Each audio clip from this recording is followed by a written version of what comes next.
I taught it to $14 billion companies. I teach it to teenagers. I've been teaching it for a long time. I'm on my 47th year doing this. That's amazing. I'm You, 72 going on 30, and I'm going I to be was around gonna say a you long must have time. started really young. Yeah. I got clients who are in their 80s. I got clients who are in their 20s. It doesn't really matter what they do. The process is always the same. Branding is always the same. Marketing is always the same. Marketing's execution of an excellent branding strategy. You don't have an excellent branding strategy, your marketing can do anything you want to. It just create confusion and misinformation. People don't understand. But when they do, and they get clarity, because clarity is the missing piece, clarity of whom they truly see impacting and really want to impact when they thrive at their work, and the clarity of how they say to those people, here's what I see for you. Those are the two pieces that are absolutely missing, and brands fall flat. Most brands fall flat, but not when they not when they come through here. They come out.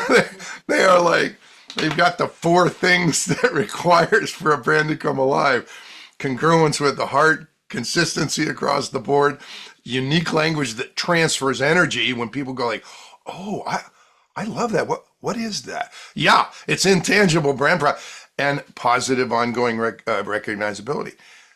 Brands don't have all four of those, they just fall flat. But people don't know it's the process, and you just do it and you control it, and you're a champion of your own brand. They think it's a tricky line or a happy talk or a superhero costume.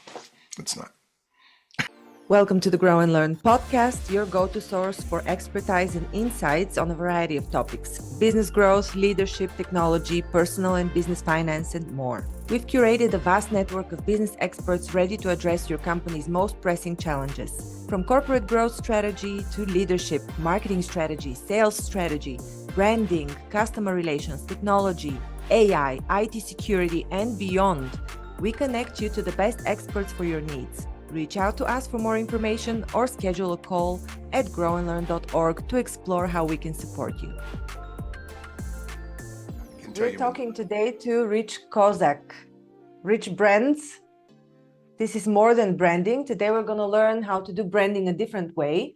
After 44 years of doing branding the regular way, he actually got an insight. Am I right? Did you get an insight? Did you start doing marketing and branding in a different way, or have you always done branding the same way as you do it, Rich? Welcome. Oh, that's a great question. I ran a high-tech ad agency. I was exec VP and head of new business, so I had partners all over the world, and for almost 20 years. And when you're dealing with companies that are multi-billion dollar companies, or let's say a small semiconductor company, and they're doing just the disk drive industry, or a software company and they're only doing 350 million, but that's pretty big. They're after branding means market share, product releases, what they're known for. It's about money. Okay, and let's call that big boy branding. And I get it, and I understand it, and I taught it, and we help those companies. It's also about positioning and how they're thought of by their key audiences, their target constituencies. That could be their customers or their potential customers, or it could be the trade press. But whomever's perception of them they want to impact, that's what branding is for them. Bottom line, it's always about the bottom line in the big boy branding.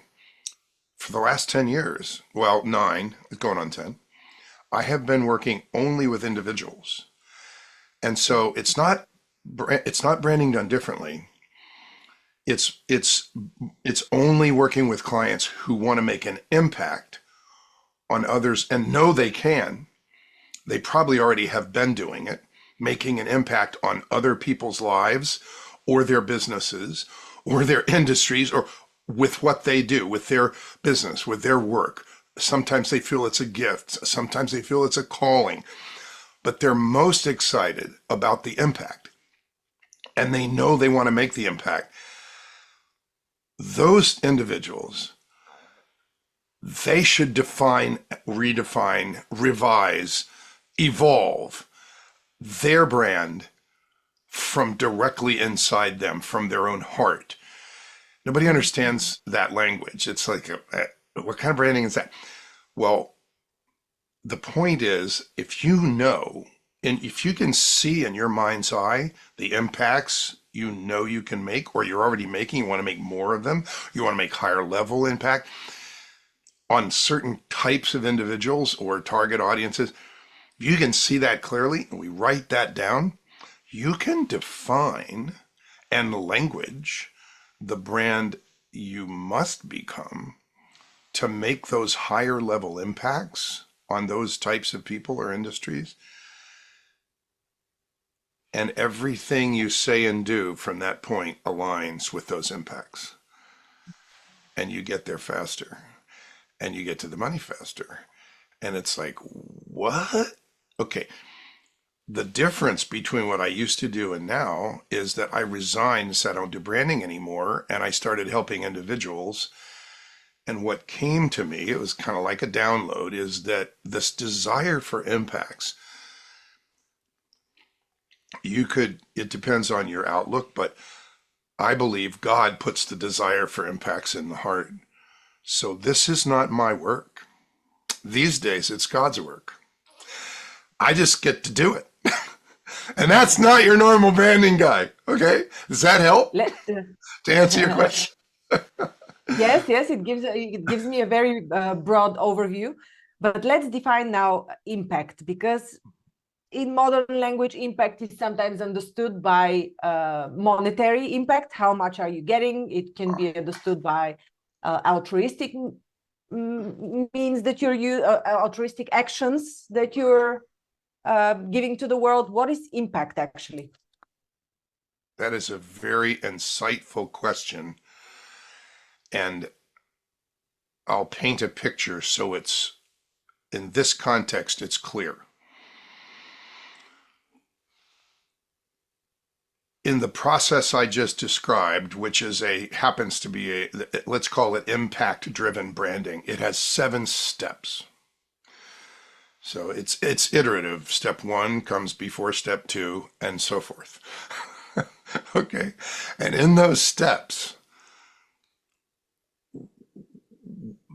an individual identifies a type of person or target that they know they can bring a value to.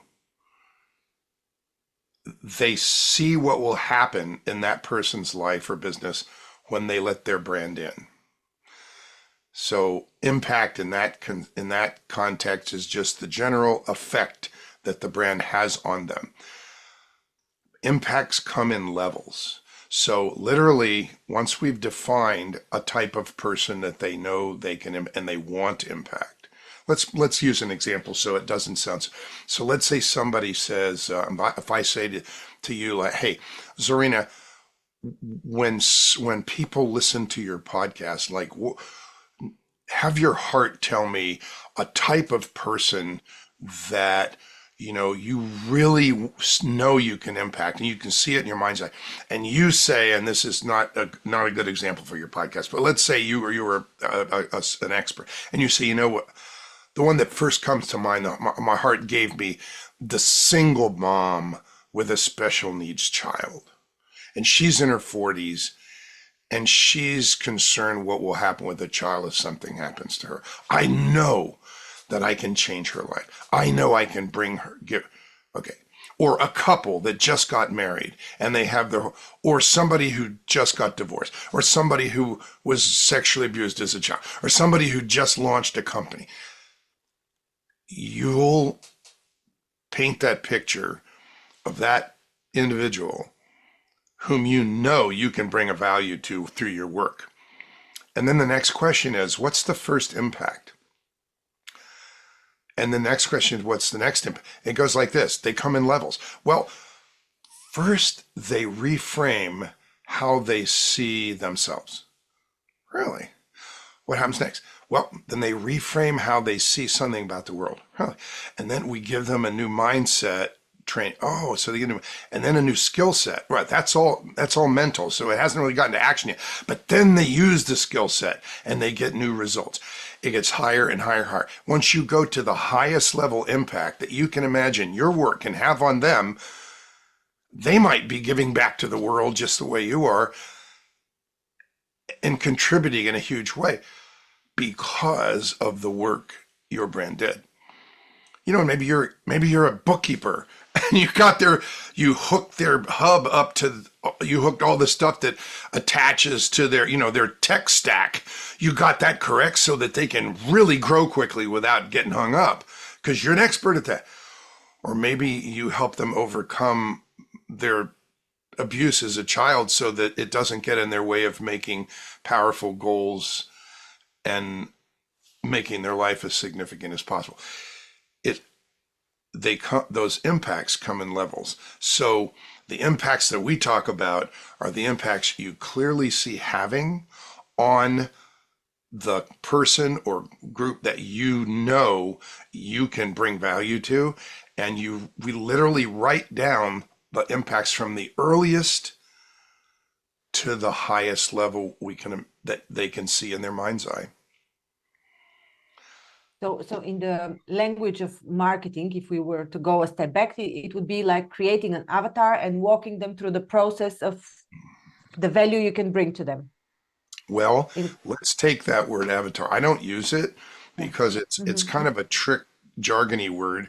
The reality is every client, and I'm hundreds, every client that I've ever worked with doing this impact-driven branding work, when we say, okay, have your heart give you one, and we write that, if we do one, that might be an avatar, but we don't. They do another one, and it's a totally different person. And we do another one, it's a totally different person. The reality is they can imagine impacting more than one. And coaches and processes require a niche or avatar to make their job easy, but the reality is we impact more than one. And so we allow them to define as many as they want, but we don't need a certain number. It's just once you have done that process for 3 or 4, like I have 3 for my business. I have one client who has 12. She's a financial advisor, and there's different levels of need and language and pain at different moments of life financially. But most clients have maybe 4, but they're very different.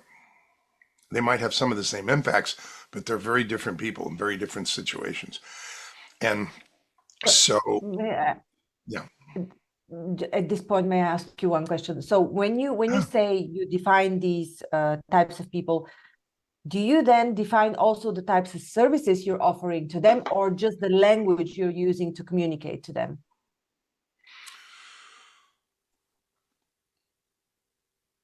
The process creates language for the brand's areas of expertise. We call them categories of expertise. In context, what types of expertise must the brand get credit for in order to make their impacts? It's all about the impacts. And we write those down, and then we put them in a priority order. What's the first one? Category of expertise. So there's a difference between the woman speaking at the higher level life conference next week is an expert at women's health. It's a very generic category of expertise, and it doesn't position you. But if you said is an expert at women releasing the weight of unhealthy life, it's a very different. Now it transfers energy, and it sets an individual apart for what they're expert at. So we define categories of expertise. The man speaking at the True Health Conference next year is an expert at developing a younger brain as you age. It's like, oh my God, that's remarkable. Can you do, when is that? It's like you create language that uses regular English, but that helps to define what makes a person unique, special, what makes them outstanding, a person or the brand that they create. It could be a person, like a person's name, or it could be an entity and they're the founder of the entity. So the creation of the definition of categories of expertise is one of the steps. It's step 5. And the step before that, we look at those impacts we wrote and literally say, in order to make that impact on that person, what characteristic must the brand become? And it might be, well, you would need to be empathetically listening. You would need to be technology centric. You would need to be patient. You would need, what characteristics must the brand become and get credit for in order to make those impacts? They wrote the impacts. The impacts came from their heart. If we say, well, wow, in order to make that one, you have to be, then they get to pick the word they like. We might say you have to be validating, validatable. You have to validate the person, what they're worth. You validate the program you put them on, and you validate the result. Validatable. And the brand individual might say, I don't like that word. I like validating. Okay, we'll use that. So, they'll pick the word, but the ways they must be that is where the culture comes from. Literally, you look at the result of the process and you read that step 4 where it has the words they must become, an adjective or an adjectival phrase, and the ways they must become them. And it's all has to be a must. The must, they must become that character to make that impact, and they must become that in these ways. Like validating, we must validate the person and their value. We must validate the program we put them on to validate the result. Those are the only 3 ways the brand must be validating, and it must be validating in those ways. You read somebody's step 4, you'll know their heart, their skills, the results they create, and their higher level impacts that you can't even know until you hang around the brand for a while. And it's just on paper. It is remarkable. And it drives. So now when it comes time for marketing, because step 7 is the marketing readiness checklist. That means you have all these things ready and in order and prioritized before this desired brand opens its mouth. You start opening your mouth and everything aligns with the impacts. That's branding. And I would say it's not a new way. It's branding done right.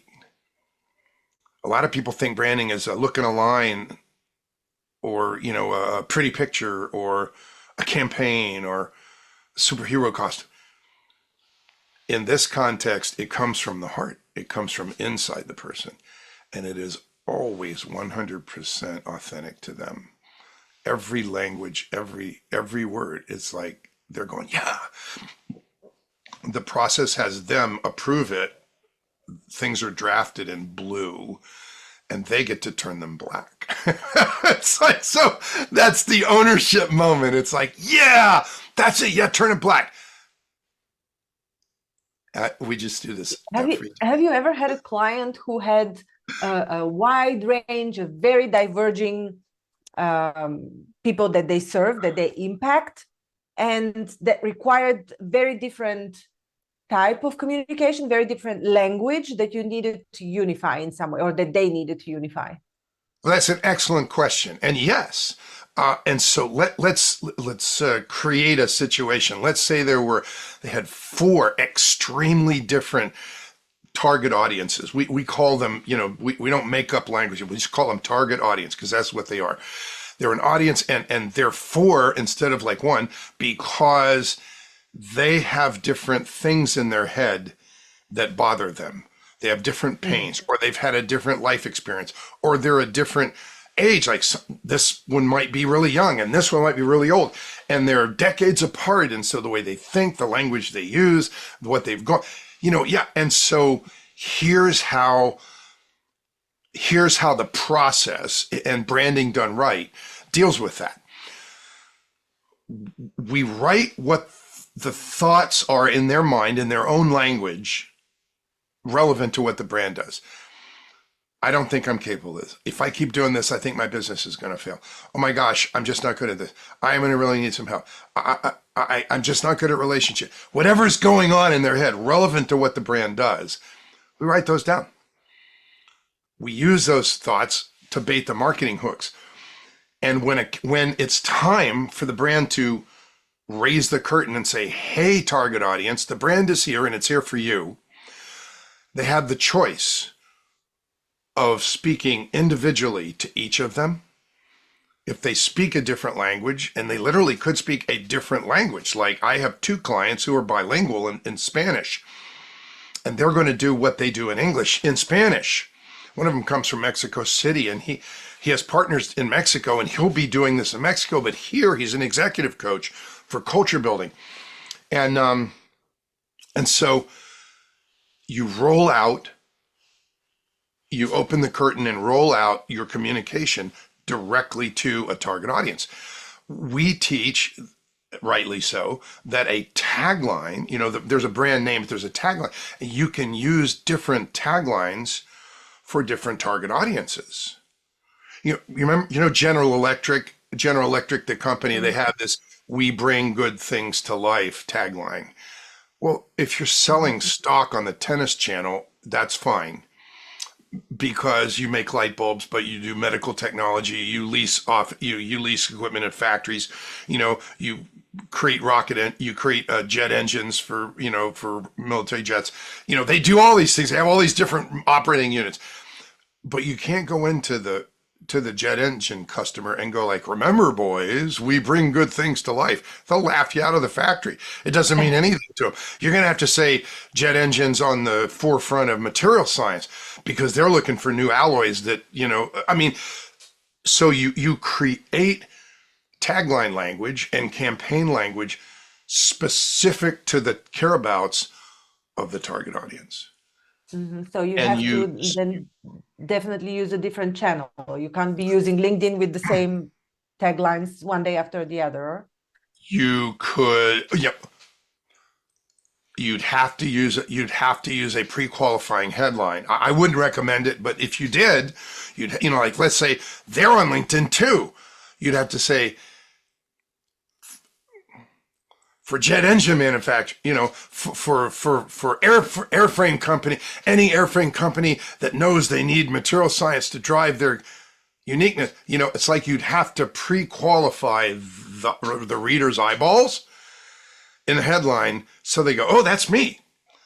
What about the personal profiles of people that you consult? What tagline, if they have different taglines? I'm not sure I understand the question. Ask me again.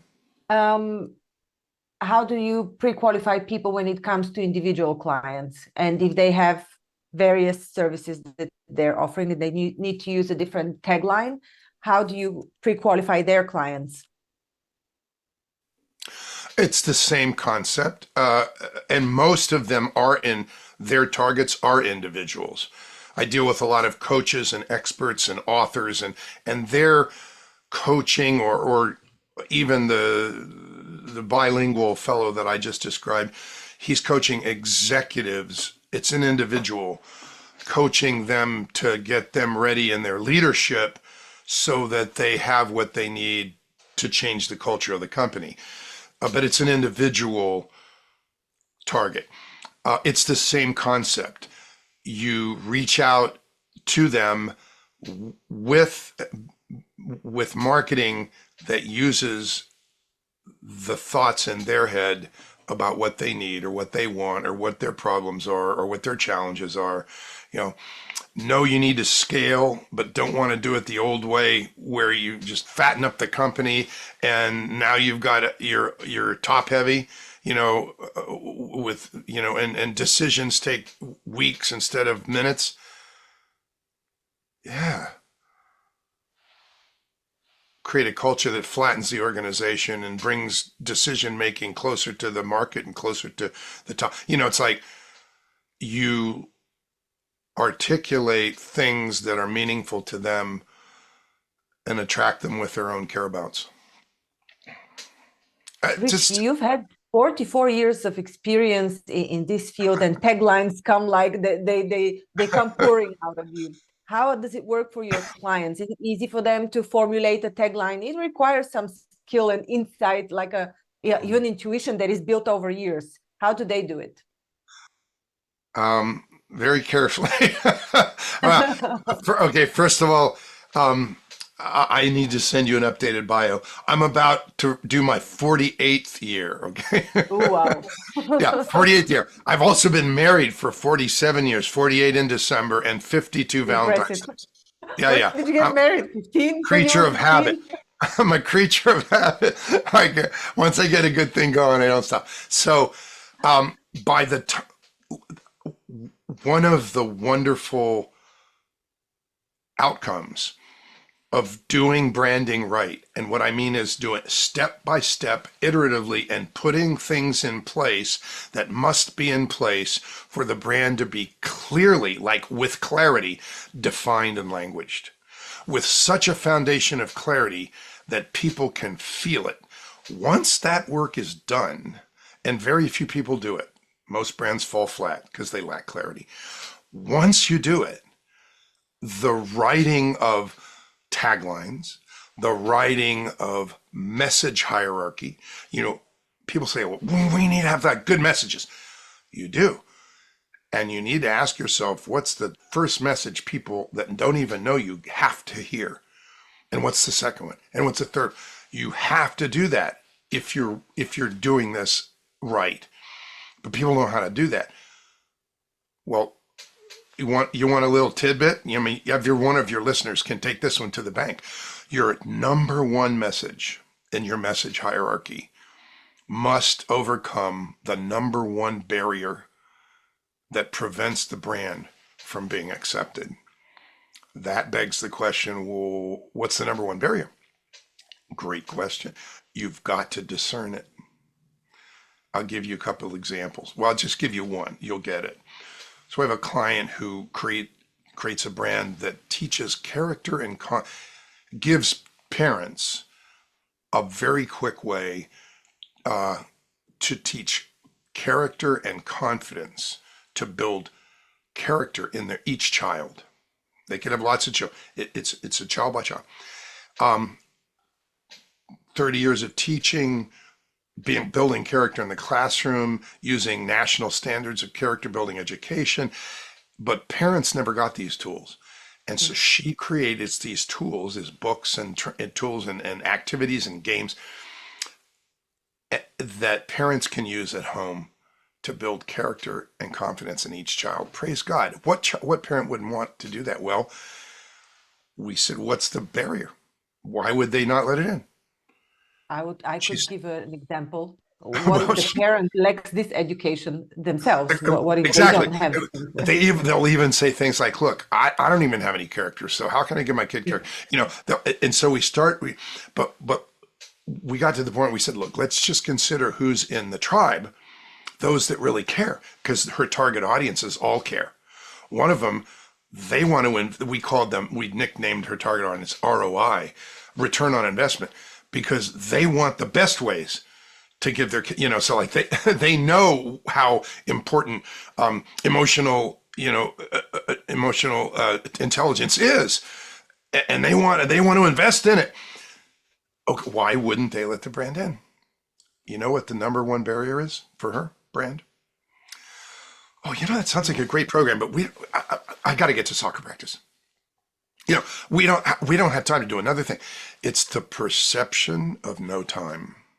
Mm-hmm. Wow. So the number one message in her brand today, in minutes a day, parents can build character and confidence in each child to Yeah. overcome the number one barrier. You don't overcome the barrier. They already bounced off. They're at the soccer practice. Okay. And it's like, there's always a barrier. And so it's a process. You didn't just wing that, but it's the same steps. You've got to go through the steps. And back to your question about how easy for people to do it, to do a tagline for themselves. Once the definition and languaging is created, coming up with if there's a tagline of evolution where they launch with one tagline and it evolves as the brand ages, or different taglines for different target audiences, to write those, to write message hierarchy, to get credit for your number one category of expertise and your number two category of expertise and your numbers 1, 2, and 3 characteristics on first impression and the vision of the brand. Where do you see this going, Zarina? Well, we envision women worldwide. It gets easier because of all the definition of languaging. Everything is just aligned with the impacts that you already clearly see making. It's just that you won't get to make them if you can't attract the target audiences. So once the brand development work is, then it's marketing time, okay? But your marketing, whether it's marketing for your podcast or marketing for some business, your marketing at its best will be the execution of an excellent branding strategy. No branding strategy, you can do anything you want to in marketing. And if you don't have clarity in the brand, there are 6 bad consequences that you will experience. Confusion, misinformation. You won't get credit for what really makes you outstanding. You'll waste a lot of money on marketing. Competitors who do it better than you will get ahead of you, and you'll burn time, and we only have so much time. So I don't want to see those 6 bad consequences happen to anybody, but they are absolutely guaranteed when you don't clearly define and language your brand. So may I ask you to ask me, Rich, make it really clear what you mean by a brand so people understand it in a different way, and do it in 30 seconds. This was exactly my next question. I was going to say this doesn't like simple branding. Okay. This sounds like much more than branding. There's purpose, there's impact, there are a lot of steps incorporated, like your character, you said your heart. Define, you define, please. Okay, so what is your branding? What is a brand? And what is branding? And what's marketing? Those 3 right now. Bang, bang. Ready? Here goes. And please write this down. You're listening to this. A brand is a perception, but it's not your perception. It's the perception in the mind of the people whom you most want to affect with your work. It's the perception in the mind of your most important target audiences. That perception is your brand. Think about it. So you can talk to me for 10 minutes about your brand and how you perceive it. It's irrelevant. Your brand is the perception in the mind of your target audience. Not in the mind of people you don't care about, and people who are professional giraffe petters, and people who do things that are not relevant to you at all, or that don't care about what you do. You don't care about them either. Your brand is the perception in the mind of your most important individuals or industries or whatever that you want to impact. So branding. And the perception, is this the perception in terms of what you can do for them? What is the perception? Everything. Whether you're honest, everything. It's all that first impression stuff. They seem like they're, authoritative. They're credible. I was introduced to them by somebody who said they're just amazing. It's like those first impressions, the way you come across, the perceptions. Their perception is reality. It's not necessarily what's real. It's a perception. But your brand is the perception in their minds. So branding is everything you get to do to shape a consistent perception in the minds of your most important target audiences. And there's a lot of things you can do. That's what branding is. Branding is perception shaping, but not for everybody, for the minds of the most important target audiences, the ones you really want as your customers, the ones you really want as your clients, the ones that you need to as references so that they can bring you other customers. You know, the trade press, if it's the trade press, in your most important target audiences, it's their perception. That's your brand. And so it's marketing. Okay. It's execution of an excellent branding strategy. I sat on the board of directors of the American Marketing Association International for 4 years. I was elected to the AMA board of directors. And I use one word to describe marketing: execution. When you have a brand that is defined with a foundation of clarity, it knows who it is, it knows whom it wants to impact, it knows it can see its impact in the marketplace or in people's lives or in industries that it's going to touch. It can see it, and it's going to create it. You can execute. Your marketing is going to reflect the effectiveness of your marketing is going to reflect that clarity. No clarity, your marketing is going to be all over the place, and it won't serve you. It serves you best to clearly define and language your brand with clarity, and then open your brand's mouth and start the marketing. Because everything that comes out will be aligned with the impacts you want to make, with the results you want to create, with the stories that you want to be attributed, to your work. I interviewed recently a lady who is a very good professional in communication, psychology, and sales. And she defined 4 different types of people in the way they perceive communication. So one of them, let's say, I don't remember all of them by heart, but let's say one of them would need more emotional connection. Another one would need more technical knowledge. A third one would need more repetition, for example.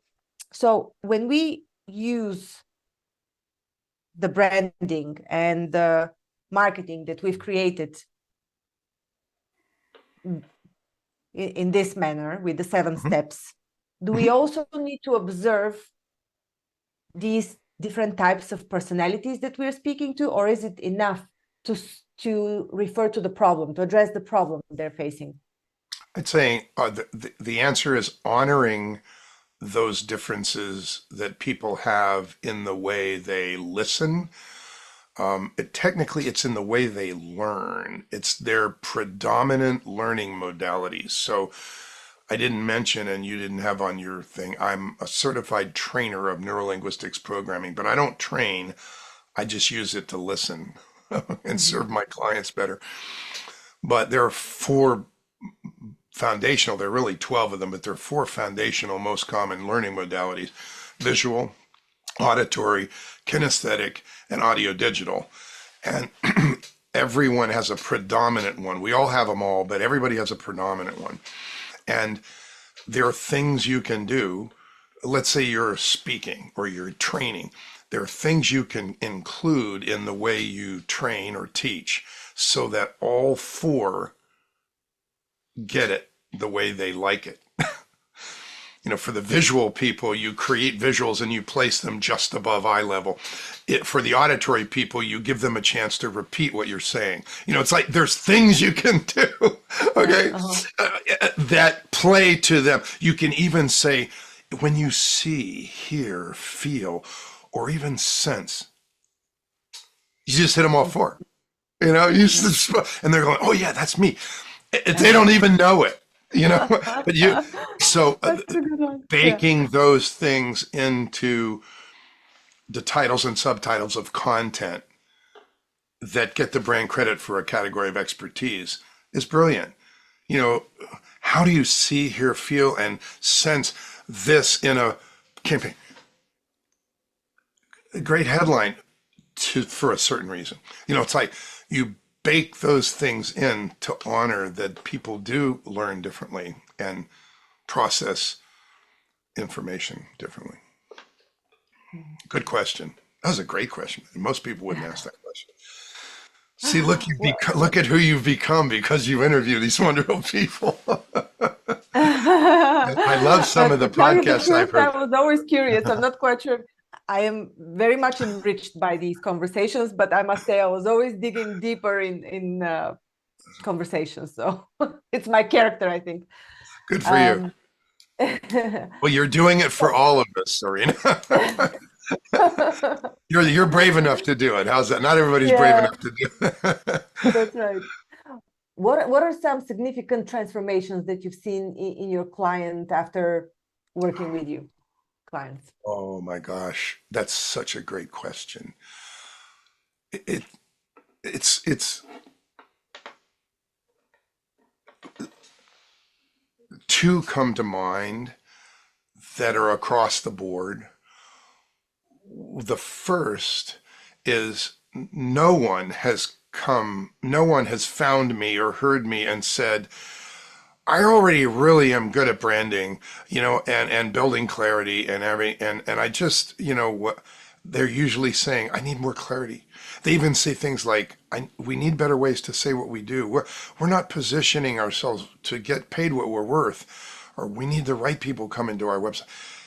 No one's ever come and said, hey, I got this. But having gone through the process, they truly feel like they understand the process and the steps of how to champion the brand they're becoming. And they never felt like that before. They know exactly if something changed, if they get a new target off, they know exactly what to do because they've already done it. And they saw it happen, they watched it happen, they were part of it happen, it happened with them, it happened for them, and they now can champion their own brand. I'm thinking one extreme case, a fellow came to me who was an engineer. His name is Andrew. He had been a IT expert for 20 years and big companies, worked with big companies whose names you'd recognize on staff. And then he broke off and he was an independent and he did what's called managed services, helping little companies with their servers and their, equipment and whatever. And he came to me because he saw trends occurring that would destroy small businesses. Internet criminals are becoming increasingly sophisticated in how they break into any computer. And these days, computers are like refrigerators. It's like anything that's connected to the internet, they'll break into it and then they'll plant malware and wait until there's enough important data to steal it or hold it for ransom. And the smallest businesses are the most vulnerable. They don't think they are because they're too small, right? And he saw all these trends converging. And he said, I'm going to create a company to help people protect their businesses from a business killing event of a data breach, So, and we created a brand for him called Compliance Specialists. And today, when we're taking pre-written copy and we're customizing it for his brand because he has his own brand language. He says things certain ways, and he doesn't use certain blah blah language that the trade uses. He'll correct me and he'll say, this is the way we do it. Oh, remember, we don't use that word. He and he was not that person when he came to me. He didn't have a marketing bone in his body. And now he owns it. And he is it. And it is he. It is pure him. And yeah, that's remarkable. And the other thing, I said there's two. The other thing is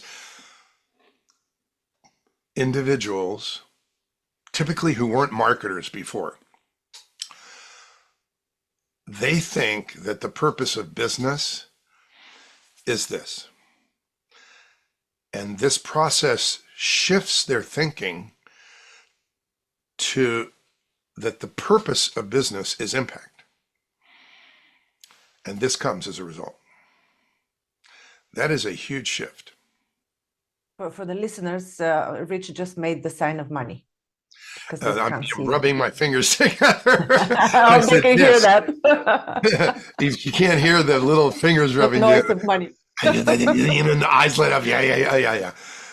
Because we're raised, especially in this country, we're raised to think that business is, if you're going to be in business, oh, you're going to be making money. That's what it's about. It's about making money.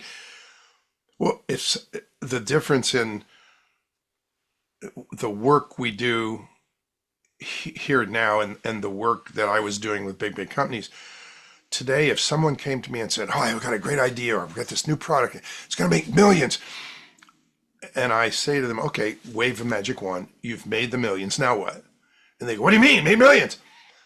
Not my client. It's about impact.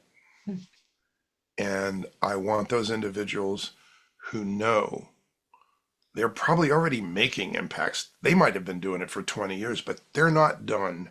There's higher levels. There's more impacts. There's more target audience. There's more, and they know there's more, but they don't know how. It's like the gates locked to the next town, or they don't know how to build the stairs to the next level, but there is a next level and they know it. And branding is not necessarily something they think is the key, but when they realize how foundational it is a blessing for their business and their life. Yeah, I've been doing this 48 years, and I am a global branding consultant. I'm a certified global branding consultant. I have skills. I've done hundreds of industries, individuals now. It's not about branding. It's about we're all made by the same God. We all get to make the most significant impacts on the world we touch with the gifts we're given. We're all here for a reason, and it's not the reason we think up. It's the reason we're put here for. And so we get to find that, or we get to ask for it, we get to search for it, we get to sense it from our strengths and from everything. And our businesses are not why we're here.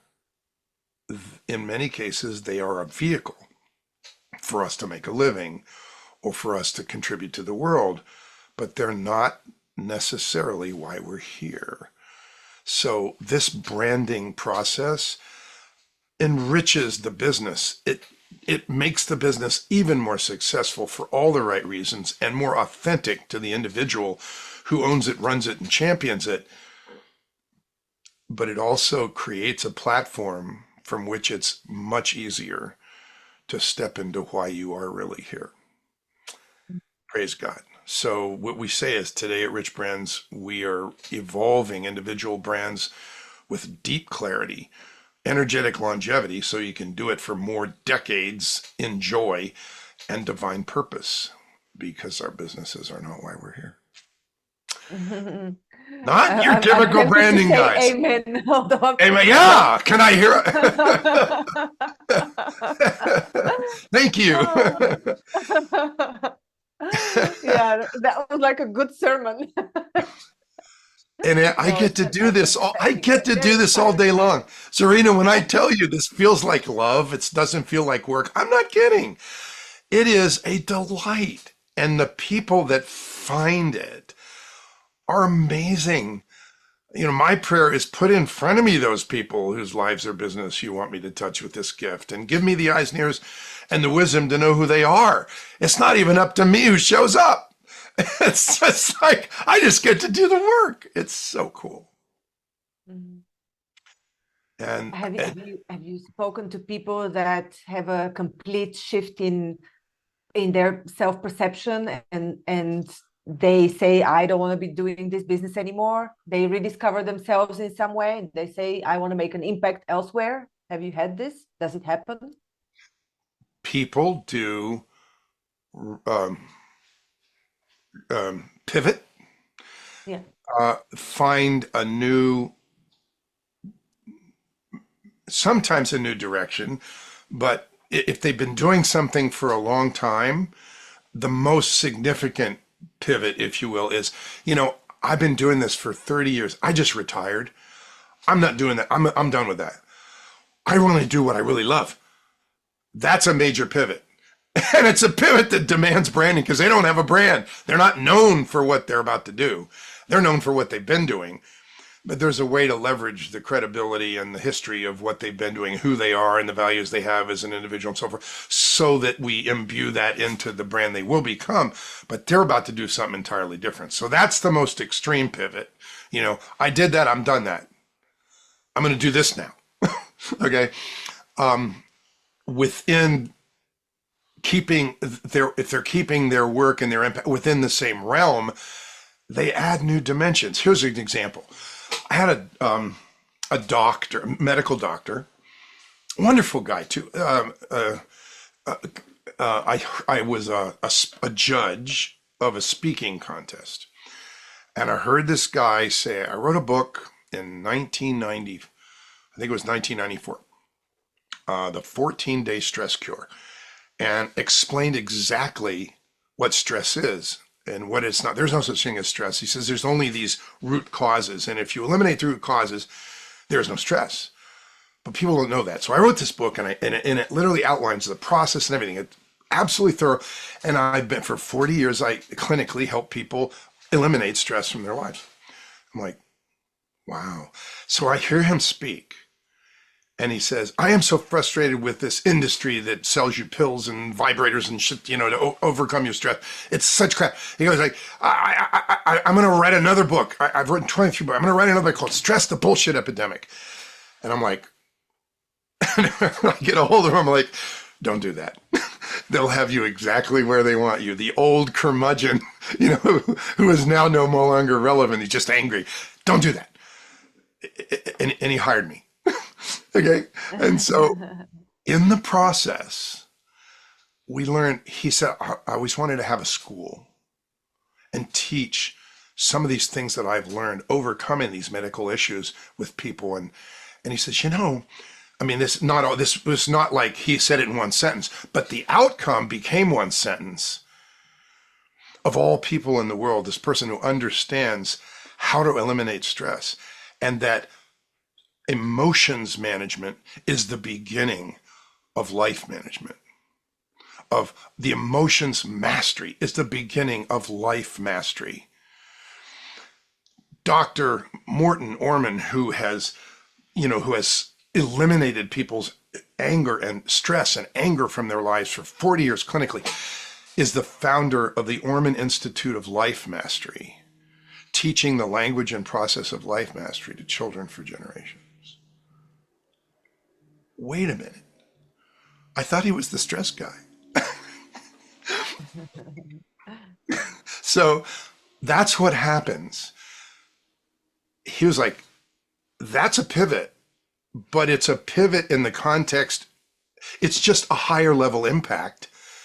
It's a quintessential example of a higher level impact from a person that looked like, he could just retire and go play golf. No.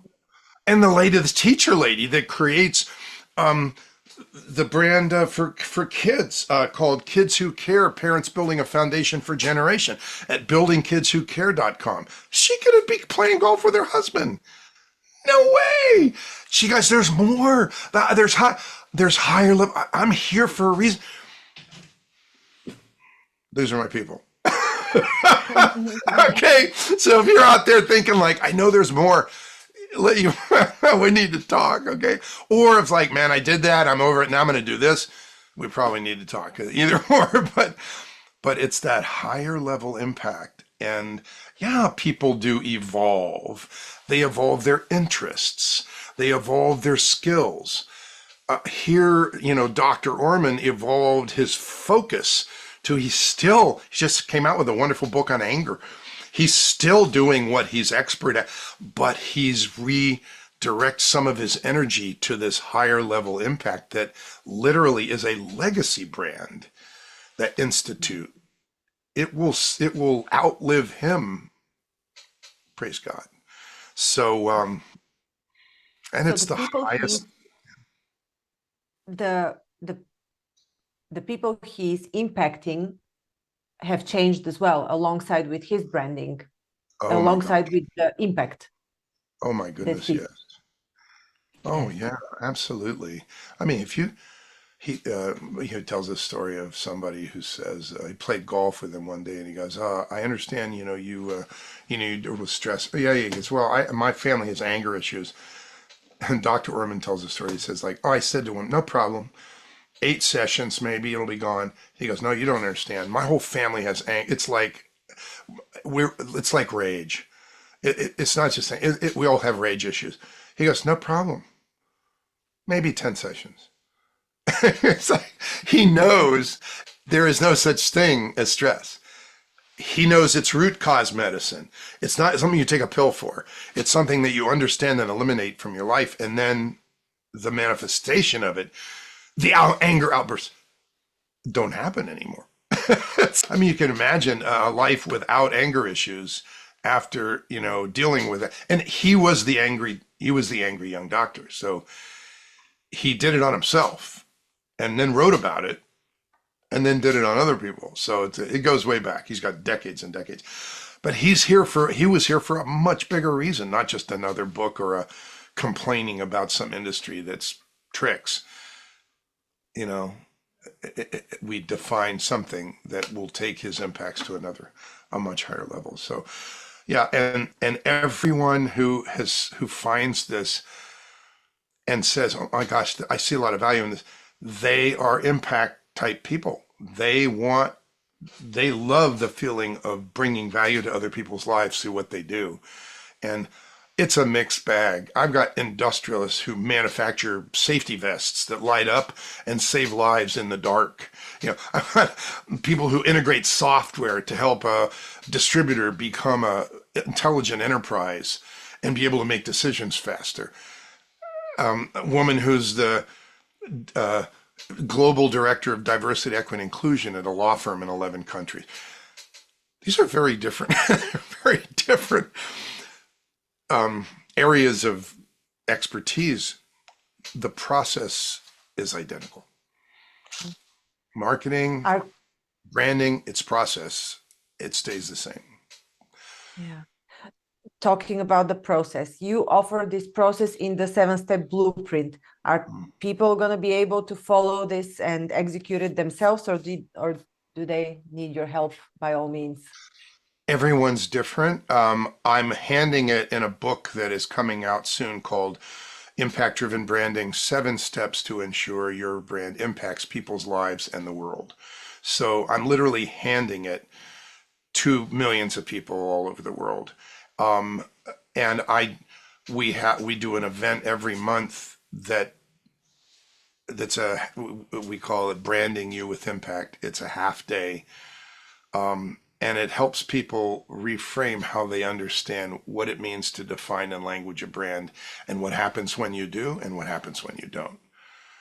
And then they come to a workshop, and then they choose to go through a 3-month, get it all done, have it all written, have it all languaged, be ready for the next 3 or 4 years of launching and reaching out and hitting all their target audience. It's like they can participate in trainings and teachings.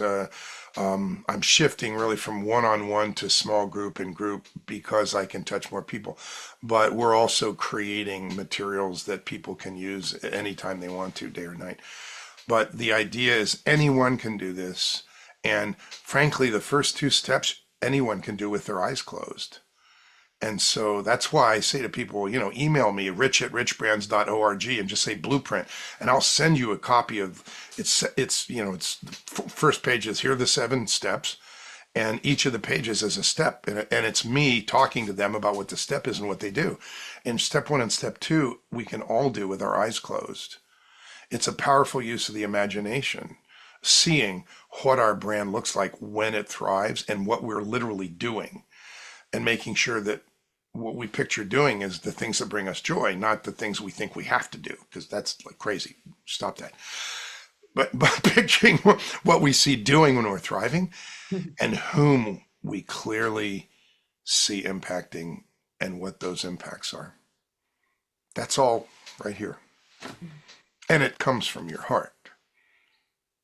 But the imagination is powerful. And we can all do that. Anyway, so it's an easy running start. And then the process is just the process. And I'm writing the book so that it's a guidebook for, so people don't sit there and go, I don't understand it. It's being written so they go, I get this. I can do this. I'm even putting QR You've codes in the written six books. books so far. I'm sorry. You've written six books so far. Where can these books be found and purchased? Um, they're all available on Amazon.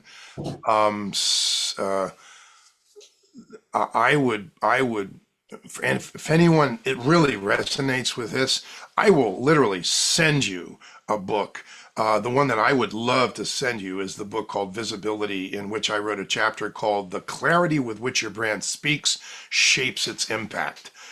And every one of those words is critical. The clarity with which your brand speaks means all the ways you communicate, shapes your impacts. Not impacts are like general, I mean impacts, very, very, very, all these little specific impacts. It shapes your impacts, the first impression, the reframing, the feelings, the empowerment. It shapes your impacts, and you get to do that. And so, yeah. Anyway, thank you for asking me. Um, Rich Brands is a publisher, It- impact-driven publishing, and several of my clients have published their books on impact-driven publishing, and their books are available on Amazon as well. So if you go on my website, go on richbrands.org to the books section, you can see the books we've published, and think about the book that you get to publish. Because Fantastic. I don't When is think your it, next workshop, group workshop that you're leading? uh, we do one of these branding you with impact once a month. And so you and I are talking on October the 1st. The next one is October the 10th. It's next Thursday. But there'll be another one in November, another one in December. I've done one every month for the last 8.5 years. Mhm. And I've done And six. how can people sign up on your website, Yep, on the richkozak.com? yeah, on the website, on the very homepage, you scroll down to the half day event and click the link. You bet. And it is worth 100 times the $97 that we charge for that half day. It should be a lot more, but people don't know who we are. So it can't be a lot more. People wouldn't show up, but it is invaluable to the way you move forward in your Mhm. business and in your life. Powerful stuff. Yeah. Branding Uh, you with impact. Fantastic. Do you have a YouTube channel where people can watch tutorials or anything like that? Thank you for asking. You are amazing. You are amazing. Um, yes. And there are right now on the YouTube channel that is named for my podcast, it's called the Impact Brand Doctor Podcast. You can hear me interviewing people about their struggles and branding. And I always give a couple of rich strategy nuggets that you Mhm. can write down and do. So that's a good place to go. We are building out with a producer whose agency focuses only on YouTube. We're building out a YouTube channel for Rich Brands and Impact Driven Publishing right now, and recording things in a lot before the end of the year. And so within another few months, there will be a very active YouTube channel for Rich Brands where people can, see a lot. And I think I've been on 120 maybe podcasts as a guest. And those are all over the place. If you go to put in my name, they'll all be popping up. And I Mhm. expect yours will be popping up too once you put this out. Um, and we'll be making sure that they're all in the same place, frankly, because they're not right now. But I haven't really concerned myself with that, but I've been doing this for quite a while. So we're about to lasso all the horses and bring them into the corral. Fantastic. Great Uh, question. And I'm glad you asked that. YouTube is, I literally had my producer, Dan Nera, I did a one day on last Thursday. One is my 63rd one day workshop that I'd done in the last 8 years. and it's called The Brand You Will Become: How to Define It and the Steps to Achieve It. And it is an intensive workshop. People go through all 7 steps in microcosm in that day, and they watch their brand come alive on paper. And I had Dan Nero, my producer who runs the agency that focuses on YouTube, come and talk about the importance of video and YouTube specifically as a platform. And there is nothing that equals it in Yeah, right. So that's a different workshop that you're talking about, the 1-day workshop. It's not that's when people understand there is a process and they go, okay, I want to do this. This really resonates with me. We recommend that they register for the 1-day workshop, and because it is intensive and they get a lot done in a very short period of time and can really see the value of it and then decide to just get it all done. So yeah. Wonderful. Rich, where are you leading your impact next? What do you want to achieve? Well, I have 3 books that I've the first one is the Impact Driven Branding book. The next one is Impacting Humanity, Stories of Impact Driven Brands. So a lot of the clients I work with, a lot of the coaches I work with will be in that book because their brands are impact driven and impacting a lot of lives. I'm going to tell their stories. And the third book is called Brands in God's Hands. And I'm really looking forward to getting to that one. Thank you, Rich Kozak. I enjoyed this conversation very much. Me too, Zarina. Thank you very much for having me on, and let's do this again sometime. Maybe when the book comes out, we can lift it up. What fun! Yeah, let's mention once again the resources where people can get the blueprint, your email, your website. My email, rich@richbrands.org, rich@richbrands.org. Just say blueprint, and we'll be connected. Go to the website is just richbrands.org. It's Rich Brands, my first name, RICH, and Brands, BRANDS.org. And right on the homepage above the fold, it'll offer you free videos. Just download them, watch them. They answer frequently asked branding questions. It's a blessing. And the other one says, talk to Rich for 30 minutes. I've been doing this for 48 years. People tell me I should be on a yacht or on a beach. I'm on Zoom. Take advantage of it. Okay? Go to richbrands.org, click the link, Dr. Rich for 30 minutes. I would love to hear what challenges you. I'd love to hear the impacts you want to make. Take advantage of it. There's no charge for that. I'm love doing this. And people pop up on my calendar every day. I don't know who they are. And you can pop up there too. I will. Thank you. Fantastic. I enjoyed this very much. Thank you, Rich. You're welcome. Thank you for listening to Grow and Learn. We hope that you found our podcast informative, engaging, and inspiring. Our mission is to help you keep growing and learning, and we hope that our conversations and insights have provided you with practical advice and useful perspectives. If you're looking for personalized support and guidance to help you achieve your personal or professional growth objectives, I offer a range of services to help. As a trusted management partner and mentor, I work with businesses in the process of transformation, looking for new streams of business, as well as M&A. With an extensive professional network of experts and mentors, I can bring on board the right person or team based on the specific needs of the company I'm working with. To learn more about the services I offer and how I can help you achieve your goals, visit my website at grownlearn.org. You can also reach out to me via email or social media. I'd love to hear from you. And if you enjoyed this episode of Grow and Learn, please subscribe to our podcast and leave us a review. Your feedback is important to us, and it helps us to continue to create content that is relevant and valuable to our listeners. Thanks again for listening, and we look forward to sharing more insights and perspectives with you in the future. By the way, I like your headdress. I have one of those too. Check it out. Cool. If I sit too low in the sweet cotton. What is if it I called? sit too low in the chair, I get this like pink thing. Yeah.